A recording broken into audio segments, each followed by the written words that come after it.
Previously, on Talk That Talk. Oh, go ahead, Maya. I'm sorry. I was just gonna say thank you for the compliment. I appreciate that. Well, Hey, Maya, we girl. tell you all the time you are loved, girl. You know, hey. I appreciate it. But no, I definitely want to say this, Rick, and I know I said this to you, and I said this to you too, Chief, a couple of days ago. I think one of the problems that we have as a community is the fact that, you know, we don't exist in the echo chamber, right? Like, we're different. We have different thoughts, we have different ideas, and you know, we like different things. And I think what happens with our culture a lot is the fact that just because we get around a group of us who specifically like one thing, we believe that all of us are supposed to like and enjoy that specific thing the same way. And we don't. And the other half of that is we tend to want to try to put down those people who don't necessarily agree or who don't necessarily fall in the same place in the same category. And this is something I was thinking about, and I didn't tell you, Rick or Chief, about this, but you may even agree that some could even agree that that's probably why there are a lot of great band directors who don't want to go back to our schools and teach, because the stuff that we want to teach, we would get pushed out of the room for. Oh man, that we ain't trying to learn that white mess. Oh, they ain't, or you know, sometimes we're made to feel like we're not welcome into our own spaces because of how we think. You know, so you know, Well, just Billy, I think it's a defense mechanism, right? Like, I think it's a defense mechanism. When you know, like, for instance, you can look at that clip and tell there was a bunch of stuff before and a bunch of stuff after. For all that don't know, and Mario said this at the beginning, and I don't know if people heard it. Mario disagreed with me in real time. He thought and Mario, the argument you made tonight really opened my mind to something that I did not think about. And that's it. That was the analogy you gave of and one in the NBA. But the rules of and one don't change just because you're doing and one. It's just more exciting, right? It's got more flair to it. But at the end of the day, you aren't going to just walk the ball up the court like it's a football. You still have to dribble. There's still some core concepts that are there, right? Right. You still have to have athleticism. You still have to have follow through. So when we throw all of that out the door and say the only thing that matters is the entertainment, then to me the argument doesn't make sense there. But I agree with you. I think there's room for all of it. I just think that it needs to have quality. I don't know why in the black community that's a taboo word. It's okay to pull a tuner out before you crank it up and tune your students. It's okay to go through an actual warm-up that builds fundamentals so that when you have, like Chuck was saying, a 12-year-old who's in middle school who does not have the embouchure strength to do what you need them to do, they're still growing in their development.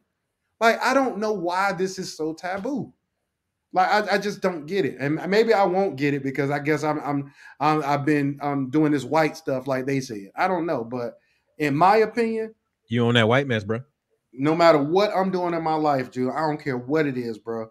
It will have quality. I don't care if we having a picnic out here in front of my house. If we playing a brass quartet or quintet out here in the front of my house, guess what? We're gonna rehearse and it's gonna sound good, because that's what's important with music. All of this is music. All right, mass band. These are all things. This is the problem. And then if it was just as excellent as some of these people say it is, why don't band directors support it in mass? Wait, why? Why aren't band directors standing on the sidelines encouraging their students to do it? Why do most band directors, especially the ones that I've talked to on a regular basis, who can't come up here because they have to deal with things like administrations and principals and haters coming up, trying to take the funding and stuff. How come most band directors tell their students when they get back from these activities, you leave that where it was and you come in here and you do it the way I want you to do it? If it was this bastion of excellence and helping the kids out, why do they have to leave it where they got it from? Like, they don't ask themselves these questions. All they do is get offended because somebody hurt their little feelings. And the people that be offended are the people I'm talking about, who are 30, 40, 50 years old still doing mass band. And they tried to bring up DCI. DCI has an age limit.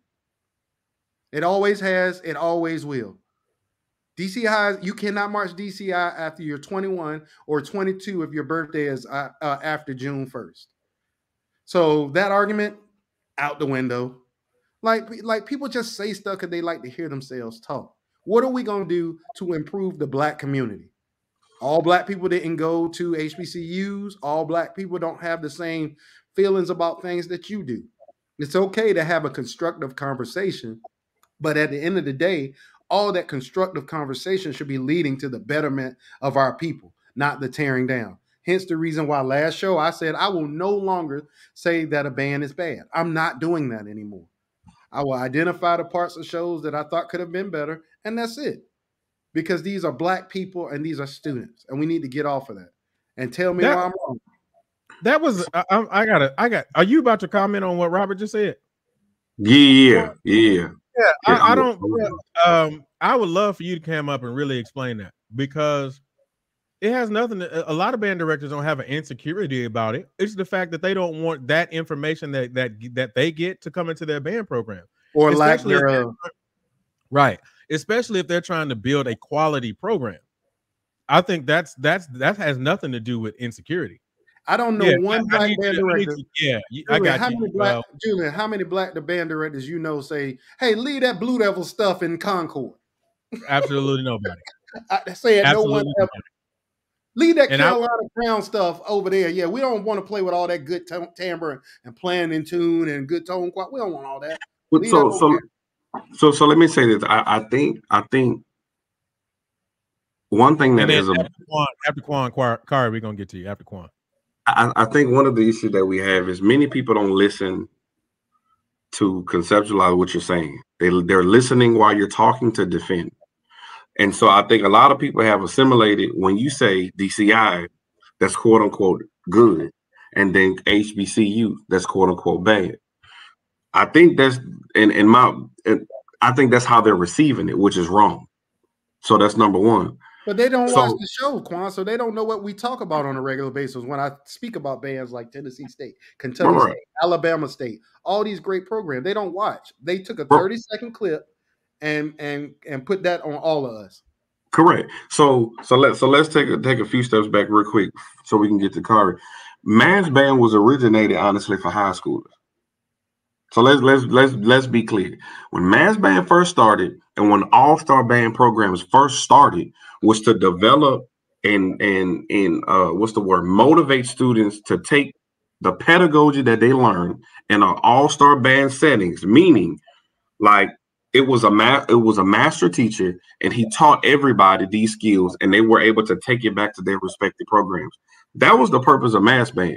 As I said before, LLI was, like, in my opinion, being from Louisiana, was the creme de la creme to be in.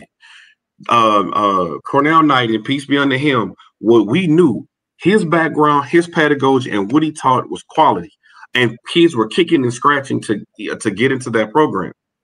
Now, mass band is who is like first come, first serve.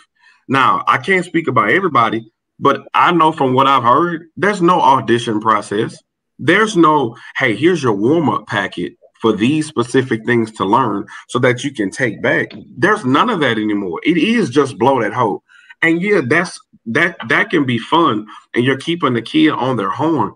But how is blowing that hole gonna help me during band camp, nigga, during the summer when we return? It's not. So that's not an insecurity, fam. Like, if you paying money to be in a program, what are you taking back out of that outside of an experience of travel? And if you can't tell me that you got a new breathing exercise, that you learn a modified warm-up, that you learn how to shape your mouth, if you can't tell me that to benefit the masses, then you just honestly went on field trips.